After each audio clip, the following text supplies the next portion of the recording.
So we're going to finish off by taking a look at some techniques in posing the hands.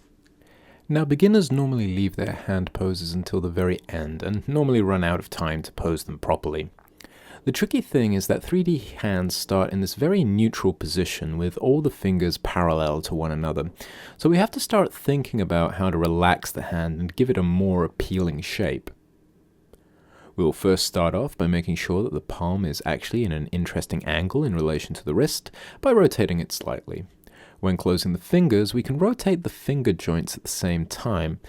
However, after doing this, we will make sure that the fingers are all pointing at slightly different angles to create a bit of a curve in the silhouette. One important aspect when posing hands is to curl the palm by rotating the cup control at the side of the palm. This will create a very natural looking curve across the top of the knuckles and help the hand feel more relaxed. Even the index finger will have a slight bend as it points forward, and if we were to draw the line of action, we will see that there's a nice relationship going through the wrist, to the palm, and out the finger. When posing the hand, we're going to think about the different shapes, like groups of the palm, the fingers, and the thumb, and we're going to make sure that these groups flow together in interesting relations to one another. A very cliched hand pose is what animators refer to as the claw. This is normally the shape of the hand when it's reaching out for an object, but most beginners just tend to select all of the fingers and curl all of the controls by the same amount in one big block.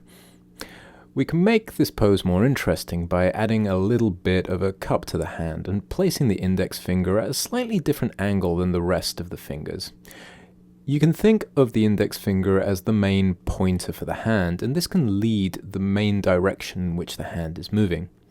If we were to draw over, we can see that the main line of action flows through the wrist and out of the index finger, and how the other fingers complement this direction as a secondary group. It's important to notice that the first two joints of the finger are the main ones we pose to give direction to the fingers, and we really only curve the tip of the fingers when we want to show a little bit more tension in the pose. When we want to show a character holding an object, we should start by positioning the object in the palm of the character, and then curl the fingers around the object to create the initial grip. We should go checking in the perspective view, looking at the different angles to see how the fingers rest on the 3D geometry. Now there's a bit of moving back and forth here until the position is just right between the fingers. What we're trying to do when the fingers curl around this object is to make sure that there are no gaps in between the fingers, and make sure that each finger has its own direction. It is perfectly fine to translate the thumb or any of the joints around in 3D space by grabbing their controllers and moving them, just to make sure that the grip is just right and looking okay from the camera. Make sure you check the perspective view, however, to make sure that this new position is not too crazy. We're aiming to create a sense of flow going through the hand. If we draw the line of action, we'll see that we've got two lines, one coming down the thumb and another that goes through the fingers. But it's important to realize that each finger occupies its own space, and that the thumb opposes the direction of the fingers to create a sense of tension in the grip. Another problematic pose for beginners is what animators refer to as the fork. This pose is when we have the hand open and all the fingers are stretched out outwards. We can easily add appeal to this pose if we bend the palm and the fingers slightly to create a bit of a curve, either forward in the fingers curling backwards or forwards. Use the cup control and angle the fingers so that we're looking at creating a curve through the knuckles as well, and we'll also try to create a secondary curve by repositioning the fingers and creating a curve right at the tip of the fingers. To see this clearly, let's draw over the hand, and we can see that we create three main lines down the hand. One down the pinky finger, another down the index finger, and the third one down the thumb. We'll bend the thumb for a little bit more visual interest here. And then we'll look at the curve that we make across the knuckles, which is fairly shallow, and then we'll see that we have a slightly more extreme curve across the tip of the fingers.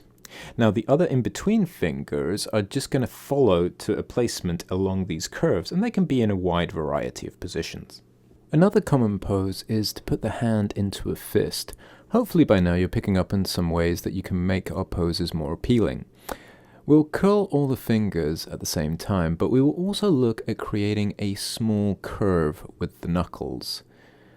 It's important to pose all of the fingers individually, but I want to see a clean difference between two planes formed between first line of joints of the fingers and the second line of joint of the fingers.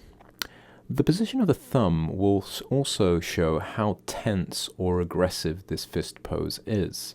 So if we draw over the hand, we can now focus on the edge of the knuckles as our main defining silhouette. The fingers are then bent and pointing towards one another, closing any gaps between the fingers, and this is creating a nice secondary shape on the second joint.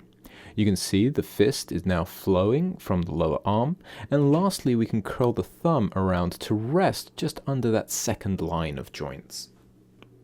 Now I'm going to create a variant of the fist pose so that it's not so tense and aggressive. Again, we're going to work on curling the fingers, but this time we're going to work on the main and ring finger and curling those first. Then we're going to try and add a little bit more variation by posing the index and pinky finger at slightly different angles. Just by changing where the thumb rests on the index finger, we can change the whole feeling of the fist. Just by creating this, you might recognize somebody who closes their hands in this way, or it can be an interesting choice the same way that an actor makes a choice when performing into giving a little bit of character to the pose you're creating. So when posing the hand, look at creating a good flow between the wrist and the palm of the hand. Look at the line of action running through the fingers and group them to either separate lines or planes depending on the pose.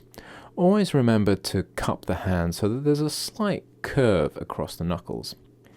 Now, posing hands is complicated as they have a lot of individual joints to pose, but it's a great idea to make our hands feel dynamic or tense with their own line of action and a clear silhouette.